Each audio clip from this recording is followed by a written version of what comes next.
What's up? I'm Rawrr Mantis, and today we're going to be reviewing the 72-volt Rawrr Mantis X. Alright, so looking at this bike, it's a very unique but beautiful bike.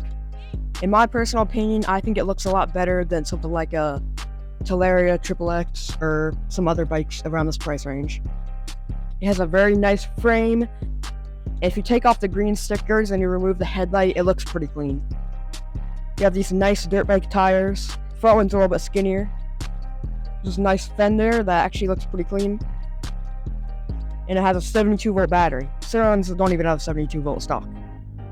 The cheapest 72-volt stock bike except this is the E-Ride Pro, which is a lot more expensive. This is pretty much the same thing for a lot cheaper. It has this nice fender. I actually cracked it because I looped it out while trying to wheelie. But you can always get a new one. Seats are very nice. To get to the battery, you have to unlock this. And you can easily pop the seat off to get to the battery and some storage.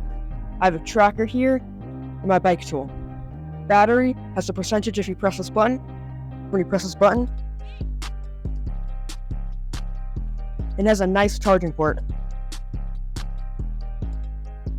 With this bike being 72 volt out of the box, this is a very great bike for the price. Now, if you're wondering, this bike is about $3,000, shipping and tax, it adds up to about $3,300. Now, another great feature about this bike, if you turn this way, the lock right here, there's a stem lock, so nobody can steal your bike. Steering the bike, you can see it's a very nice animation, and this dash is a lot nicer than most bikes. As parked automatically when you have your kickstand down, but you can always turn that off. I added these grips myself, but it has a very nice smooth throttle with a button to change your drive modes, a kill switch, headlight button, and a horn. Very loud. This has KKE suspension in the front and KKE suspension in the back. Doesn't come stock with this water bottle holder. I added this. With very nice Magura brakes. So some of the pros and cons of this bike are, it's fast, 50 miles an hour stock, it's 72 volt stock, it looks pretty cool, and it's a lot cheaper than a Suron or Teleria. Some of the cons are the brand is lesser known, so you have to DIY some stuff, like new headlights and other stuff like that. So now let's talk about range. For my testing, I get about 60 miles in eco mode on the street. I get around 45 miles in sport mode riding on the street, or about 35 in dirt on sport mode.